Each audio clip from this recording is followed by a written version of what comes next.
Welcome to my YouTube channel. Chapter 16।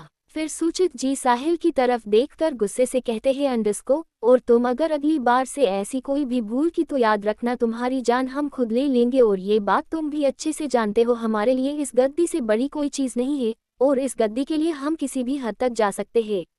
सुचित जी की बात सुन साहिल और जया जी डर से कांप जाते हैं, क्योंकि वो अच्छे से जानते थे कि सुचित जी के लिए इस गद्दी से बढ़कर कुछ भी नहीं है और इसके लिए वो अपने बेटे की जान लेने तक को नहीं हिचकेंगे।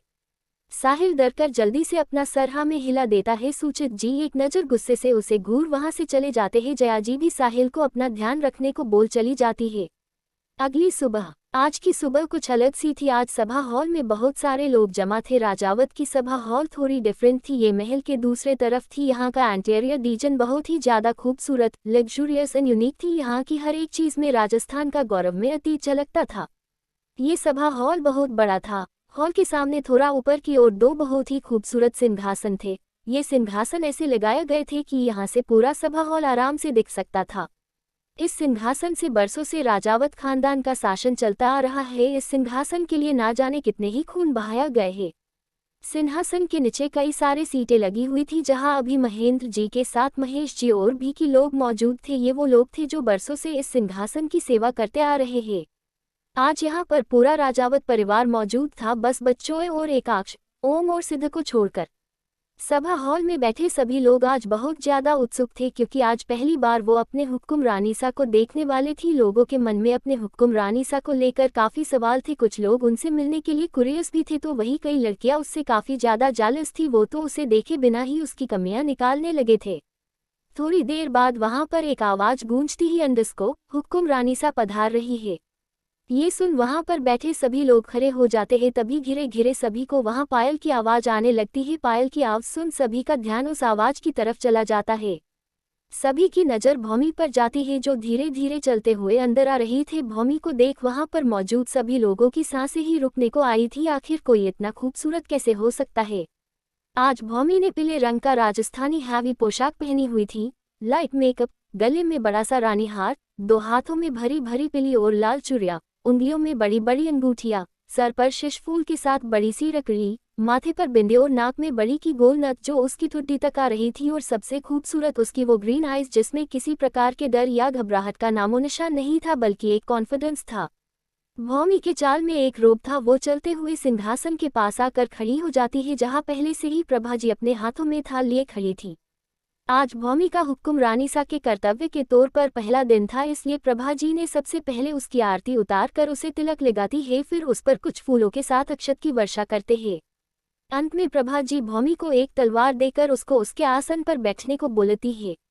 भौमी हुक्मसा के सिंहासन के पास हुक्म रानीसा के स्थान पर बैठ गई। भौमी उस सिंहासन पर ऐसे बैठी हुई थी कि जैसे एक रानी बैठती हो। भौमी ने इशारा कर सभी लोगों को बैठने की अनुमति दी। सभा हॉल में बैठे आधे लोग तो बस भौमी के अपीयरेंस और उसके ओरा से ही इम्प्रेस्ड हो गए थे। वही लड़कियों तो भौमी की खूबसूरती को देखकर जल जल कर कोयला हो गई थे।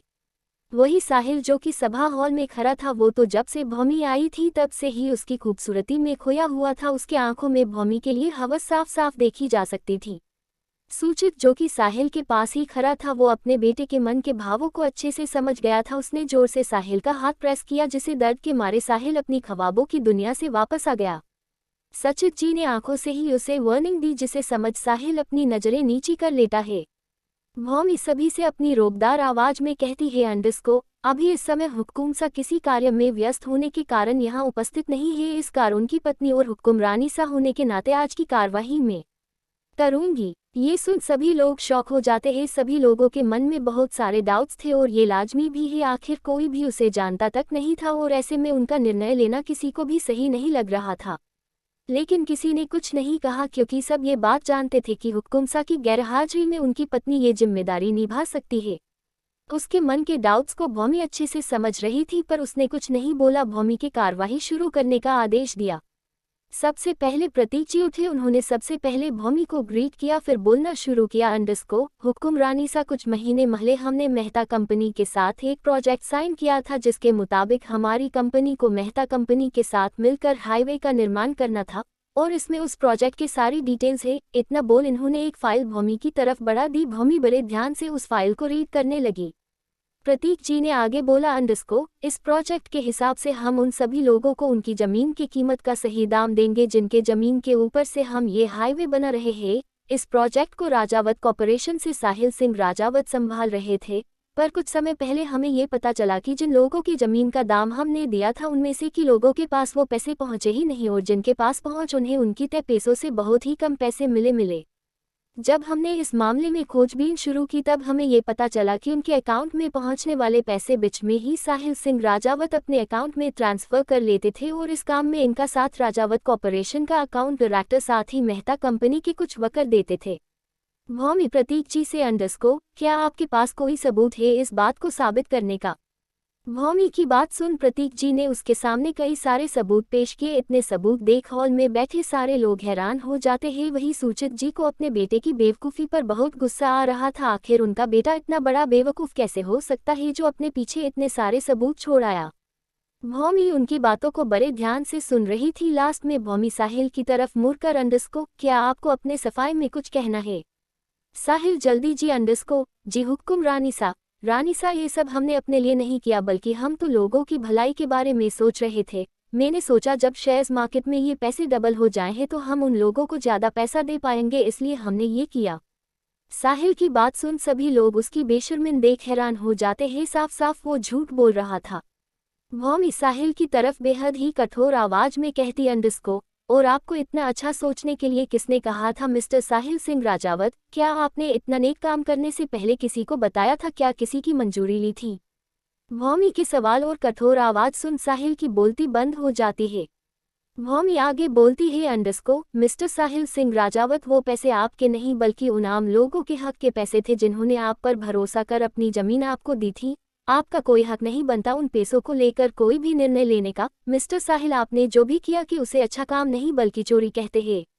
इतना बोल भौमी एक नज़र सबको देख एक दमदार और कठोर आवाज में बोलती है, अंडरस्को, सारे सबूतों से ये पता चलता है कि मिस्टर साहिल सिंह राजावत की 50 करोड़ रुपए की चोरी की है, इसलिए साहिल सिंह राजावत को राजावत कॉरपोरेशन से निकाला जाता है और साथ ही एक हफ्ते के अंदर उन्हें 70 करोड़ रुपए उन लोगों को लौटाने होंगे जिनके पैसे इन्होंने लिए, और इन पैसों को लौटाने में राजावत परिवार का कोई भी सदस्य या राजावत परिवार के पैसों से कोई मदद नहीं की जाएगी। ये पैसे मिस्टर साहिल को अकेले ही लौटाने होंगे और ऐसा ना करने पर उन्हें पुलिस को सौंप दिया जाएगा। भौमी का फैसला सुन सभी लोग शौक हो जाते हैं। वही साहिल भी काफी ज्यादा शौक हो जाता है। उसकी तो सांसें ही अटक जाती है। आखिर वो इतने पैसे अकेले कैसे वापस करेगा?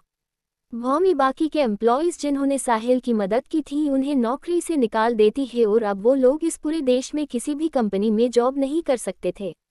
भौमी का फैसला सुन सभी लोग बहुत खुश होते हैं। अब तक जिन लोगों को भौमी पर डाउट्स थे उन्हें उनके मन में हुक्म रानीसा को लेकर अब कोई भी डाउट्स नहीं थे। तो वही जया जी और सूचित जी को बहुत गुस्सा आता है भौमी पर। उनका तो मन भौमी का जान लेने को कर रहा था। अपना फैसला सुना के भौमी वहां से चली जाती है। वही भौमी के जाने के बाद धीरे धीरे सब वहां से चले जाते हैं, पर उन लोगों की भीड़ में कोई और भी था जो बहुत ध्यान से भौमी को देख रहा था। उसके आंखों में बहुत अजीब से एक्सप्रेशन थे। सबके जाने के बाद वो भी कुछ सोचते हुए वहां से निकल जाता। चैप्टर 17। भौमी का फैसला सुन सभी लोग बहुत खुश होते हैं। अब तक जिन लोगों को भौमी पर डाउट्स थे उन्हें उनके मन में हुक्म रानीसा को लेकर अब कोई भी डाउट्स नहीं थे। तो वही जया जी और सूचित जी को बहुत गुस्सा आता है भौमी पर। उनका तो मन भौमी का जान लेने को कर रहा था। अपना फैसला सुनाकर भौमी वहां से चली जाती है। वही भौमी के जाने के बाद धीरे धीरे सब वहां से चले जाते हैं, पर उन लोगों की भीड़ में कोई और भी था जो बहुत ध्यान से भौमी को देख रहा था। उसके आंखों में बहुत अजीब से एक्सप्रेशन थे। सबके जाने के बाद वो भी कुछ सोचते हुए वहां से निकल जाता है। अब आगे 1 महीने बाद आधी रात का समय मॉस्को की सुनसान रास्तों से एक आदमी किसी से बचते हुए भाग रहा था। उस आदमी की हालत बहुत बुरी थी। शरीर पर की चोटों के निशान थे। वो आदमी बार बार अपने पीछे देख रहा था।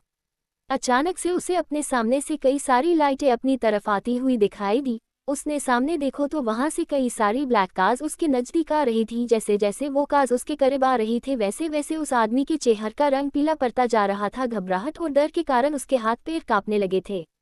वो आदमी कांपने हुए अपने कदम पीछे लेने लगा। जैसे ही वो वापस पीछे भागने को हुआ वैसे ही उसके पीछे से भी कई गाड़ियों ने उसे घेर लिया।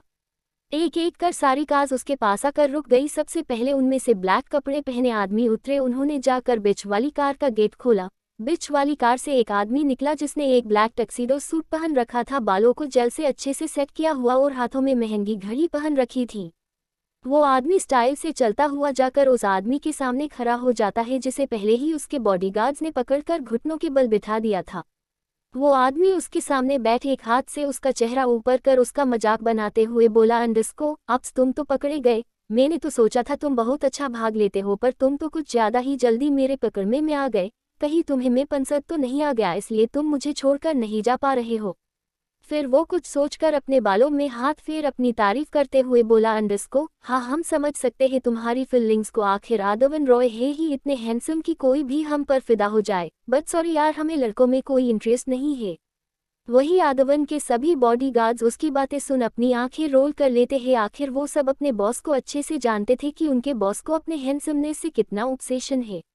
वही वो आदमी आदवन के बातों को सुन कांपने लगता है क्योंकि वो अच्छे से जानता था कि इस चाइल्डिश बिहेवियर के पीछे कितना बड़ा मॉन्स्टर छुपा हुआ है। वो कहते हुए आवाज में ही बोलता है, अंडरस्को छोड़ दो, मुझे जाने दो।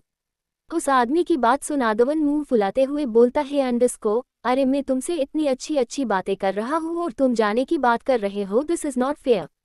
अचानक से वो अपनी खतरनाक वॉइस में कहता है, अंडरस्को और वैसे भी अभी तुम्हें रियल पनिशमेंट भी तो देना बाकी है, आखिर तुम्हें भी तो पता चलना चाहिए तुमने किसे पंगा लिया है। आदवन की बात सुन वो आदमी बहुत ही ज्यादा डर जाता है क्योंकि वो जानता था अब उसका हश्र क्या होने वाला है। आदवन अपने बॉडीगार्ड से उसे ले जाने का इशारा कहता है। आदवन का ऑर्डर सुन बॉडीगार्ड्स उस आदमी को खींचते हुए ले जाने लगते हैं। वो आदमी अपने आप को छुड़ाने की बहुत कोशिश करता है पर वो छुड़ा नहीं पाता। कुछ देर बाद उनकी कारों का काफिला एक बड़े से मेंशन के सामने आकर रुकती है। एक एक कर सभी कार्स उस मेंशन में एंटर करता है। आदवन कार से उतर उस आदमी को बेसमेंट में ले जाने का बोल मेंशन के अंदर चला जाता है। मेंशन में एंटर करते ही आदवन की नज़र हॉल के सोफे पर बैठे शख्स पर गई जो सोफे पर बैठा आराम से अपनी बुक पढ़ रहा था। आदवन आकर सीधा सोफे पर फैल गया। वो शख्स आदवन की प्रेजेंसेस को नज़रअंदाज कर अभी भी अपने किताब में लगा हुआ था। उस शख्स को अपने आप को इग्नोर करते देख आदवन चिढ़ते हुए बोला, अंडरस्को क्या डूड, क्या तुम भी हमेशा या तो अपने उन ऑफिस के कामों में या फिर इन बोरिंग सी किताबों में घुसे रहते हो। एक तुम ही तो हो इस घर में एक नॉर्मल इंसान, वरना तुम्हारे वो डेविल भाई जिन्हें दूसरों से कोई मतलब ही नहीं है। एक को अपने काम के अलावा कुछ नहीं दिखता और दूसरे को अपने भाई के अलावा। अब अगर तुम भी उन्हीं की तरह बोरिंग बन जाओगी तो हम तो मर ही जाएंगे, आदवन ने बहुत ड्रामेटिक वे में कहा।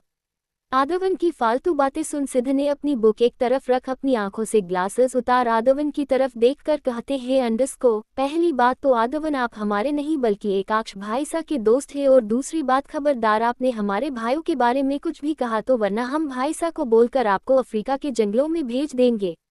सिद्ध की बात सुन आदवन घबराकर अपने चेहरे पर एक झूठी हंसी लेट हुए बोलता है, अंडरस्को अरे सिद्ध तुम तो बुरा मान गए, मैं तो बस मजाक कर रहा था। अब मुझ में इतनी हिम्मत थोड़ी है जो मैं उस शैतान का मेरे इतने अच्छे दोस्त ना मजाक बना सकूं। इतना क्या वो झूठी हंसी हंसने लगते हैं। आखिर आदवन अच्छे से जानता था कि उसका वो डेविल दोस्त उसे सच में अफ्रीका के जंगलों में भेज सकता था और आदवन को वहां के जंगलों में जाकर अपना हैंडसमनेस थोड़ी ना कम करवाना था। आखिर उसके इस हैंडसम फेस पर ही तो कितनी सारी लड़कियां मरती थीं। वही सिद्ध आदवन के मन के बातों तो अच्छे से समझ गया था। वो अपना सरनामे हिला देते हैं। कभी कभी तो उन्हें समझ नहीं आता था आखिर उनके भाई सा ने इन्हें अपना दोस्त कैसे बना लिया। आदवन टेबल पर रखे पानी के गिलास से पानी पीते हुए बोलता है, अंडरस्को वैसे आपके भाई सा है कहाँ पर, हमें वो कंपनी में नहीं दिखे। आदवन सिद्ध को देख कहते हैं, अंडरस्को कल हम वापस इंडिया लौट रहे हैं तो भाई सा आज यहाँ का सारा काम निपटाने गए हैं। सिद्ध की बात सुन आदवन समझ जाता है कि आदवन किस काम की बात कर रहा है। आदवन सोफे पर फैलते हुए कहते हैं, अंडरस्को सही है, वैसे भी हमारे यहाँ आए काफी वक्त हो चुका है, अब मुझे भी अपने घर की बहुत याद आने लगी है। मैं तो सीधा जाकर अपने मासा की हाथों का खाना खाऊंगा, और वैसे भी मेरा तो यहाँ का बेस्वाद खाना खा खा कर मुंह का स्वाद ही बिगड़ गया है। खाने के बारे में सोचते ही आदवन के मुंह में पानी आ जाता है। सिद्ध भी आदवन की बातों से सहमत था। आखिर वो भी काफी वक्त से अपने परिवार को मिस कर रहा था। अभी वो दोनों अपने सोच में ही थे, तभी बाहर से एक गार्ड भागते हुए अंदर आया। गार्ड को इतना हड़बड़ाते हुए अंदर आता देख उन दोनों ही उसे देखने लगते हैं। सिद्ध, अंडरस्को क्या हुआ, इतने हड़बड़ाए हुए क्यों हो? गार्ड हड़बड़ाते हुए, अंडरस्को सर वो सर अभी बेसमेंट में गए हैं। सिद्ध कंफ्यूजन से पूछता है, अंडरस्को तो इसमें इतना घबराने की क्या जरूरत है, बेसमेंट में ही तो गए हैं। पर वही गार्ड की बात सुन आदवन के चेहरे का रंग उड़ गया। वो सोफे से खड़े होकर गार्ड पर चिल्लाते हुए बोला, अंडरस्को, वो वहां कैसे पहुंचा? आखिर उसे उसके बारे में पता कैसे चला? और तुम उसे रोकने की जगह गधे की तरह यहाँ आ गए। गार्ड अपना सर झुकाते हुए बोलता है, अंडरस्को, सॉरी सर, हमें नहीं पता उनसे को उसके बारे में कैसे पता चला। वो अचानक से आकर सीधा बेसमेंट में चले गए। और सर, आपको भी पता है हम लोग उन्हें नहीं रोक पाएंगे। आदवन को गार्ड पर बहुत गुस्सा आता है। वो सीधा वहां से मेंशन की बेसमेंट की तरफ भागने लगता है। वही सिद्ध कन्फेशन में उन्हें देख रहा था। उसे कुछ भी समझ नहीं आ रहा था। वो भी आदवन के पीछे जाने लगता है। बेसमेंट में जैसे ही सिद्ध और आदवन बेसमेंट में आकर बेसमेंट का नज़ारा देखते ही उनकी आंखें शौक से बड़ी हो जाती है। वही आदवन अफसोस से अपनी आंखें बंद कर लेता है। चैप्टर 18। खाने के बारे में सोचते ही आदवन के मुंह में पानी आ जाता है। सिद्ध भी आदवन की बातों से सहमत था। आखिर वो भी काफी वक्त से अपने परिवार को मिस कर रहा था। अभी वो दोनों अपने सोच में ही थे, तभी बाहर से एक गार्ड भागते हुए अंदर आया। गार्ड को इतना हड़बड़ाते हुए अंदर आता देख उन दोनों ही उसे देखने लगते हैं। सिद्ध, अंडरस्को, क्या हुआ? इतने हड़बड़ाए हुए क्यों हो? गार्ड हड़बड़ाते हुए, अंडरस्को, सर वो सर अभी बेसमेंट में गए हैं।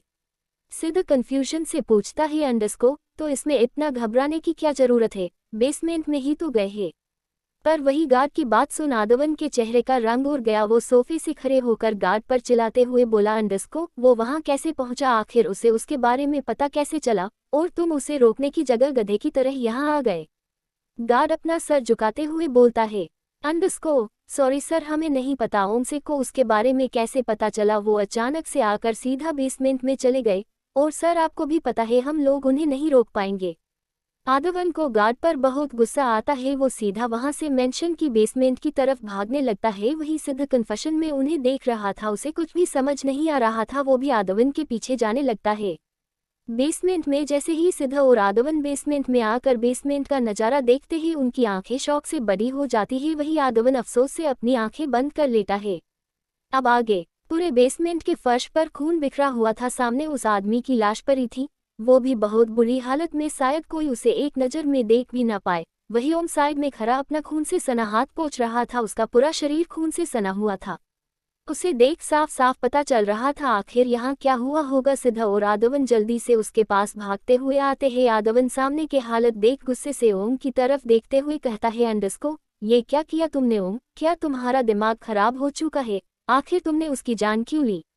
आदवन की आवाज सुन ओम उसी तरह अपना हाथ साफ करते बिना किसी इमोशंस के बोलता है, अंडरस्को, आपको अच्छे से पता है हमने ये क्यों किया? आदवन अफसोस में अपनी आंखें बंद करते हुए बोलता है, अंडरस्को, मुझे पता है ओम, लेकिन तुम्हें उसे मरना नहीं चाहिए था। ओम अपने हाथों का कपड़ा एक तरफ फेंकते हुए आदवन की तरफ बिना किसी भाव के देखते हुए डेंजरस वॉइस में बोलता है, अंडरस्को, हमने वही किया जो हमें ठीक लगा। जो भी हमारे भाई सा को चोट पहुंचाने के बारे में गलती से भी सोचेगा उसका हश्र इससे भी भयानक होगा, फिर चाहे उसका अंजाम कुछ भी क्यों ना हो। इतना कहकर ओम वहां से चला गया। ओम की आवाज में गुस्सा साफ साफ दिख रहा था। आदवन बस उसे जाते हुए देखता रहा। सिद्ध आदवन के पास आकर, अंडरस्को, ये तो वही इंसान है ना जिसने भाई सा पर हमला किया था? आदवन अपना सर हाँ में हिलाते हुए, अंडरस्को, हाँ ये वही है जिसने एकाक्ष पर हमला किया था। एकाक्ष ने इसे अभी तक जिंदा रखा हुआ था क्योंकि एकाक्ष को इससे अभी तक इन्फॉर्मेशन चाहिए थी ताकि वो असली मास्टरमाइंड तक पहुंच सके। पे आज जिसका मुझे डर था वही हुआ।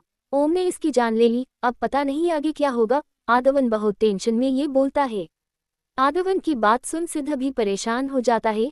दोनों ही परेशानी से एक दूसरे की तरफ देखने लगते हैं।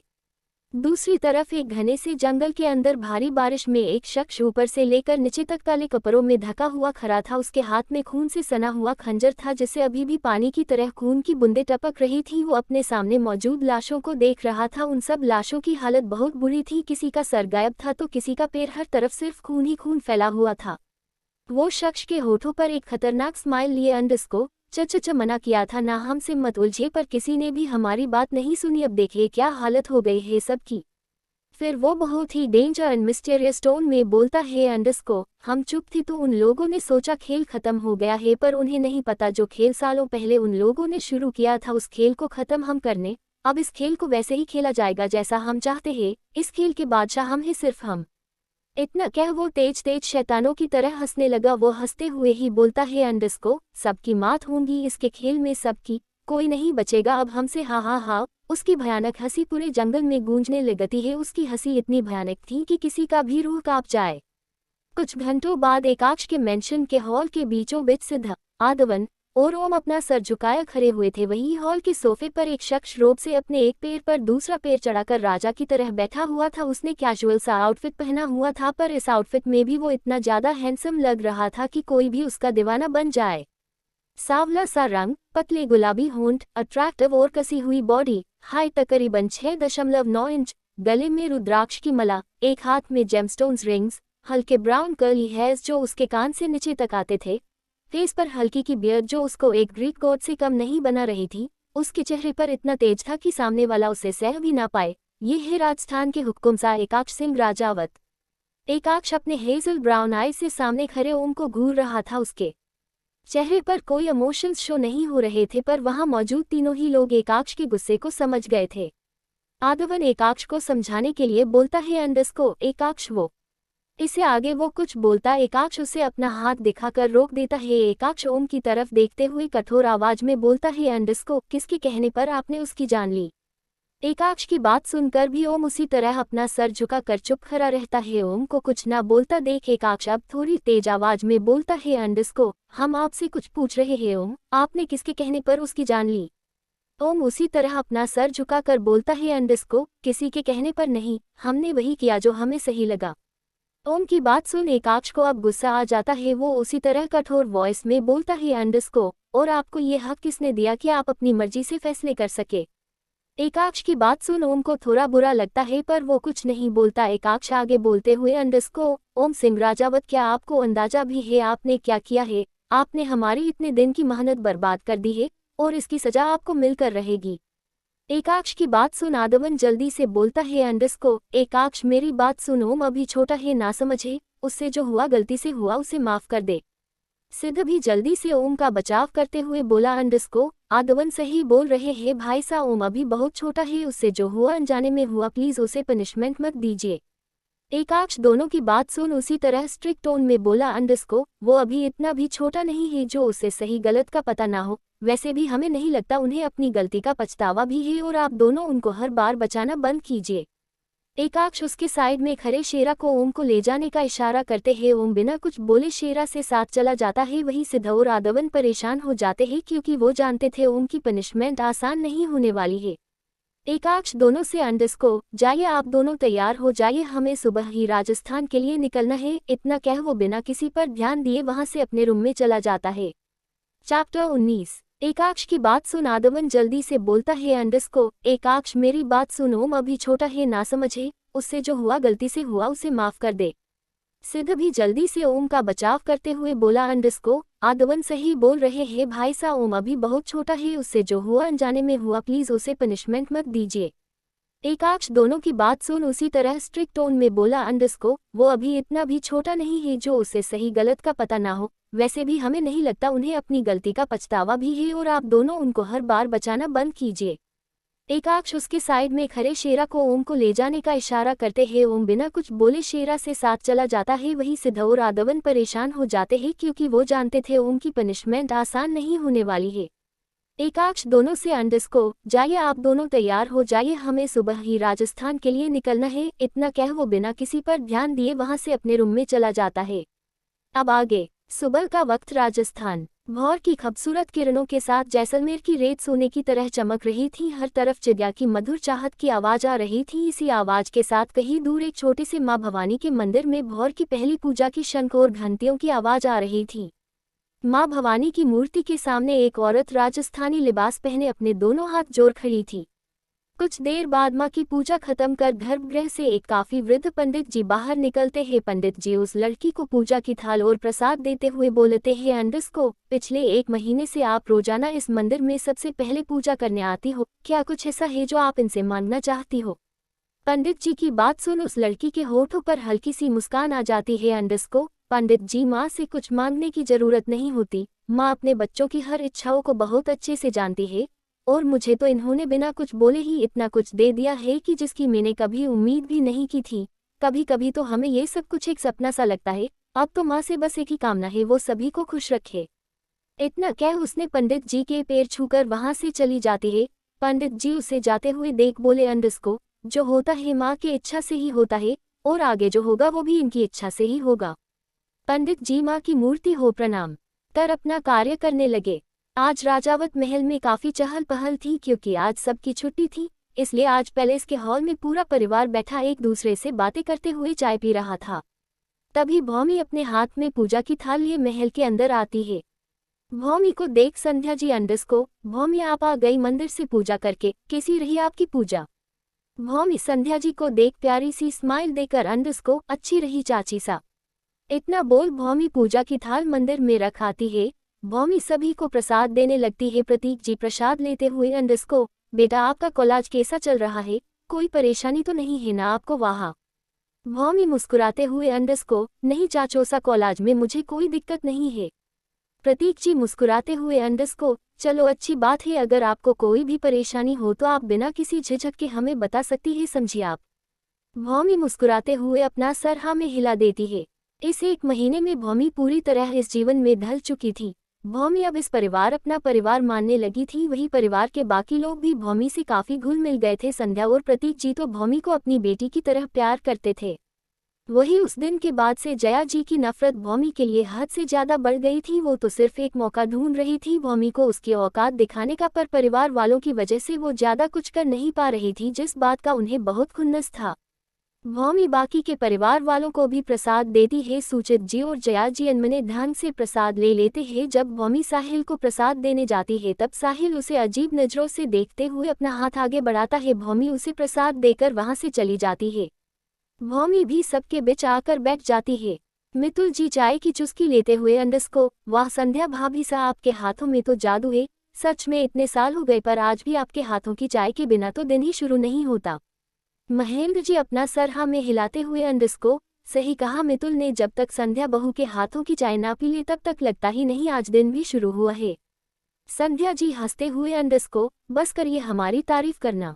मितुल जी संध्या जी से, अंडस्को, अरे भाभी सा, आप तारीफ के काबिल हो इसलिए आपकी तारीफ हो रही है, वरना कुछ लोग तो सालों से भी ढंग से खाना बनाना नहीं सीखा है। तभी मितुल के पीछे वेभा जी आकर खड़ी हो जाती है। मितुल जी वेभा की प्रेजेंस से अनजान अपनी ही धुन में बोले जा रहा था, अंडस्को, अब आप वेभा को ही देख लीजिए, इतने साल हो गए पर आज तक उसे एक चाय तक ढंग से बनानी नहीं आती। रोटी ऐसे बनती है जैसे किसी देश का नक्शा बना रही हो, और सब्जी उसकी तो पूछो ही मत, नमक की जगह चीनी और तेल की जगह कैरोसिन डाल देती है। उसका खाना खाने वाले इंसान को भगवान ही बचाए। वेभा जी मितुल जी के पीछे खड़ी गुस्से से कांप रही थी। वही बाकी सभी लोग अपना सर पिट लेते हैं। ईशानी जूठी हंसी हंसते हुए, अंडस्को, पापा मम्मी इतना भी बुरा खाना नहीं बनती है। मितुल जी हंसते हुए, अंडस्को, बेटा वो खाना नहीं जहर बनती है जिसे कोई भी खाकर परलोक से धार जाए। अब तो वेभा जी गुस्से से पागल होने को आई थी। वेभा जी पीछे से, अंडस्को, अच्छा हम बहुत बुरा खाना बनाते हैं। मितुल अपने ही धुन में, अंडस्को, हाँ बिल्कुल। इतना बोल जैसे ही वो पीछे मुड़ते हैं उनकी चाय उनके गले में अटक जाती है। वो जोर जोर से खांसने लगते हैं। प्रतीक जी उसका पीठ सहलाते हुए बोलते हैं, अंडस्को, आपकी सांस तो बहुत जल्दी ही अटक गई, अभी तो वेभा को आपकी सांसें अटकानी है। मितुल जी रोनी सी सूरत बनाकर प्रतीक जी को देखते हैं। तभी वेभा जी गुस्से से गरजती है, अंडस्को, अच्छा तो आपको हमारे हाथ का खाना इतना बुरा लगता है कि हमारा खाना खाकर कोई भी जहन्नुम पहुंच जाए। मितुक जी जल्दी से, अंडस्को, अरे नहीं वेभा, हमारा मतलब वो नहीं था, आप तो बहुत अच्छा खाना बनती है। अरे आपके हाथ में तो जादू है, आपका खाना खाकर तो कोई भाई जन्नत पहुंच जाए। वेभा जी गुस्से से उन्हें घूरती है। मितुल जी हड़बड़ाते हुए बोलते हैं, अंडस्को, हमारा मतलब है कि आपका खाना इतना अच्छा है कि जो भी खाए वो भगवान से मिल जाए। मितुल जी अपनी ही जबान काटते हुए अपने आप से, अंडस्को, ये मैं क्या बोल रहा हूँ? वेभा जी गुस्से से अपना पैर पटकते हुए वहां से चली जाती है। मितुल जी पीछे से उसे आवाज देते रहते हैं। मितुल जी अफसोस में अपनी आंखें बंद कर पीछे पलटते हैं, जहां सब लोग अपना मुंह दबाया मितुल जी की हालत देख हंस रहे थे। मितुल जी चिकर सभी को देखते हुए बोलते हैं, अंडस्को, आप सब ने ये जानबूझकर किया ना? ये सब आप लोगों ने जब पहले ही वेभा को देख लिया था तो हमें बताना चाहिए था ना? प्रतीक जी मितुल के पास आते हुए, अंडस्को, और हम क्यों बताया आपको? आप ही बड़ी बेशर्मी से सबके सामने उनका मजाक बना रहे थे ना, अब भुगतिए। मितुल जी, अंडस्को, पर भाई सा वेभा अब हमसे नाराज हो गई है और अब तो वो कुछ दिनों तक हमसे बात भी नहीं करेगी। प्रतीक जी अंडरस्को, अच्छा है आपके साथ ऐसा ही होना चाहिए, बल्कि हम तो विभा से कहेंगे आपको कमरे में घुसने भी ना दे। मितुल जी प्रभा जी की तरफ रुआसी आवाज में अंडरस्को मासा उद्धरण चिन्ह। प्रभा जी अंडरस्को, सही कह रहा है प्रतीक, आपके साथ यही होना चाहिए। मितुल, आपको ऐसे सब के सामने अपनी पत्नी का मजाक नहीं बनाना चाहिए था, सोचिए कितना बुरा लग रहा होगा उन्हें। मितुल जी अपना सर झुकाते हुए अंडरस्को, सॉरी मासा, हमसे गलती हो गई। प्रभा जी अंडरस्को, ये सॉरी आप हमें नहीं बल्कि अपनी पत्नी को जाकर कहिए। मितुल जी अंडरस्को, जी मासा, इतना क्या वो वहां से चले जाते हो, उन्हें जाता देख सब मुस्कुराने लगते हैं। भौमी संध्या जी से अंडरस्को, चाची सा मैं मासा को प्रसाद देकर आती हूँ। भौमी की बात सुन अभी तक जो सबके फेस पर हंसी थी वो गायब हो जाती है, सब भौमी को देखने लगते हैं। चैप्टर 20। मितुल जी अंडरस्को, पर भाई साहब वेभा अब हमसे नाराज हो गई है और अब तो वो कुछ दिनों तक हमसे बात भी नहीं करेगी। प्रतीक जी अंडरस्को, अच्छा है आपके साथ ऐसा ही होना चाहिए, बल्कि हम तो वेभा से कहेंगे आपको कमरे में घुसने भी ना दे। मितुल जी प्रभा जी की तरफ रुआसी आवाज में अंडरस्को मासा उद्धरण चिन्ह। प्रभा जी अंडरस्को, सही कह रहा है प्रतीक, आपके साथ यही होना चाहिए। मितुल, आपको ऐसे सब के सामने अपनी पत्नी का मजाक नहीं बनाना चाहिए था, सोचिए कितना बुरा लग रहा होगा उन्हें। मितुल जी अपना सर झुकाते हुए अंडरस्को, सॉरी मासा, हमसे गलती हो गई। प्रभा जी अंडरस्को, ये सॉरी आप हमें नहीं बल्कि अपनी पत्नी को जाकर कहिए। मितुल जी अंडरस्को, जी मासा, इतना क्या वो वहां से चले जाते हो, उन्हें जाता देख सब मुस्कुराने लगते हैं। भौमी संध्या जी से अंडरस्को, चाची सा मैं मासा को प्रसाद देकर आती हूँ। भौमी की बात सुन अभी तक जो सबके फेस पर हंसी थी वो गायब हो जाती है, सब भौमी को देखने लगते हैं। अब आगे। संध्या जी जैसे ही भौमी को कुछ बोलने को होती है, इससे पहले प्रभा जी उन्हें अपनी आंखों के इशारों से उन्हें कुछ कहने से मना कर देती है। प्रभा जी हल्की मुस्कुराहट के साथ भौमी से अंडरस्को, जाइए आप अपने मासा को प्रसाद दे आइए। प्रभा जी की हाँ सुन भौमी वहां से महल की बाहर की तरफ चली जाती है। संध्या जी थोड़ी सी परेशानी से प्रभा जी की तरफ देखकर कहती है अंडरस्को, मासा आपको उन्हें जाने नहीं देना चाहिए था। प्रभा जी अंडरस्को, उन्हें मत रोकिए संध्या, वो उनकी सास है, उनका हक बनता है उनके पास जाने का। संध्या जी परेशान होते हुए अंडरस्को, हमें पता है मासा, पर हमें उनका उदास होना अच्छा नहीं लगता। प्रभा जी अंडरस्को, हमें पता है संध्या, आपको उनकी चिंता है इसलिए आप ये कह रही है, पर पता नहीं क्यों हमें लगता है कि एक भौमी ही है जो उन्हें फिर से इस दहलीज के अंदर ला सकती है। प्रभा जी की बात सुन जया जी हंसते हुए बोलती है अंडरस्को, लगता है ताईसा आप दिन में भी सपने देखने लगी है। आपको क्या लगता है जो काम इन 18 सालों में कोई नहीं कर पाया वो कल की आई हुई ये लड़की कर सकती है? माफ करिएगा ताईसा, पर अब आप ये झूठी उम्मीद छोड़ ही दीजिए। जीजी साहब इस घर में दोबारा लौटकर कभी नहीं आएगी। इतना क्या वो वहां से चली जाती है, वही बाकी सब भी उदास हो जाते हैं। प्रभा जी को उदास देख सुचिता जी उनके कंधे पर हाथ रख कहती है अंडरस्को, जी आप जया की बातों का बुरा मत मानिए, आप तो जानती है ना वो कैसी है, देखिएगा जो होगा अच्छा ही होगा। प्रभा जी अपना सर हाँ में हिलाकर कहती है अंडरस्को, अब उम्मीद तो यही है। महल के दूसरी ओर जहाँ एक छोटा पर खूबसूरत घर था जिसके बाहर एक तुलसी का पौधा लगा हुआ, जहाँ एक मिडिल एजड औरत सफेद साड़ी पहने आंखें बंद किए खड़ी थी, गले में तुलसी की माला, सादा सा चेहरा जिसमें उनके जीवन की संघर्षों का असर देखा जा सकता था। उन्हें देखकर कोई भी कह सकता था कि वो अपने जवानी के दिनों में कितनी खूबसूरत दिखती होंगी। ये है सुभद्रा सिंह राजावत, एकाक्ष सिंह राजावत की माँ और राजावत परिवार की बड़ी बहू। अब ये इस तरह क्यों है, इनकी कहानी अब आगे जानेंगे। भौमी उनसे थोड़ी दूर खड़े होकर उनकी पूजा खत्म होने का वेट करने लगी। जैसे ही सुभद्रा जी ने अपनी आंखें खोली उसकी नज़र सीधा भौमी पर गई जो अपने हाथ में प्रसाद लिए उन्हीं की तरफ देख रही थी। भौमी को देखकर भी सुभद्रा जी के चेहरे पर कोई भाव नहीं आए, वो उसी तरह अपनी पूजा करती रही। थोड़ी देर बाद उन्होंने अपनी पूजा खत्म करके वहां से जाने लगी। उन्हें जाता देख भौमी उन्हें पीछे से आवाज देते हुए बोली अंडरस्को मासा। भौमी की आवाज सुन सुभद्रा जी अपनी जगह पर रुक गई, पर उन्होंने पीछे मुड़कर नहीं देखा। भौमी उनके सामने खड़ी हो जाती है। भौमी नीचे झुककर उनके पैर छूकर आशीर्वाद लेती है। भौमी को अपने पैर छुए देख भी वो औरत कोई रिएक्ट नहीं करती और न ही भौमी के सर पर हाथ रखती है। भौमी वापस खड़े होते हुए बेहद ही प्यार से बोलती है अंडरस्को, कैसी है आप मासा? भौमी का सवाल सुनकर भी सुभद्रा जी कोई जवाब नहीं देती। भौमी को पता था वो कुछ नहीं बोलेगी। भौमी आगे बोलती है अंडरस्को, मासा ये प्रसाद मैं आपके लिए लाई हूँ। इतना कह उसने प्रसाद की कटोरी उनके आगे कर दिया, पर सुभद्रा जी ने अपना हाथ आगे नहीं बढ़ाया, वो उसी तरह खड़ी रही। उन्हें कुछ न रिएक्ट करते देख भौमी थोड़ी सी उदास हो गई। उस दिन जब भौमी ने इन्हें देखा था तब संध्या जी से उसे पता चला कि ये उसकी सास सुभद्रा सिंह राजावत है। ये सुन भौमी को बहुत आश्चर्य हुआ कि उसकी राजावत परिवार की बड़ी बहू इस हाल में सबसे अलग क्यों रहती है। तब संध्या जी ने भौमी को सारी बात बताई। सुभद्रा जी के बारे में सुन भौमी को बहुत दुख हुआ। तब से ही भौमी हर दिन उनके पास आकर उनसे बात करने की कोशिश करती है, पर सुभद्रा जी ने आज तक उससे बात तक करना तो दूर उसकी तरफ ढंग से देखा तक नहीं था। भौमी अपने हाथ में रखी प्रसाद की कटोरी तुलसी की साइड में रख देती है। भौमी सुभद्रा जी से मासा में कुछ देर के लिए बाजार जा रही हूँ, अगर आपको किसी भी चीज की जरूरत हो तो आप बता दीजिए। सुभद्रा जी कुछ नहीं बोलती। उन्हें कुछ ना बोलता देख भौमी वहां से चली जाती है। सुभद्रा जी पीछे से उससे जाते हुए देखती रहती है। भौमी की नजरों से ओझल होने के बाद वो तुलसी के पास रखे प्रसाद को उठाकर वहां से चली जाती है। Thanks for watching our subscribe and comments.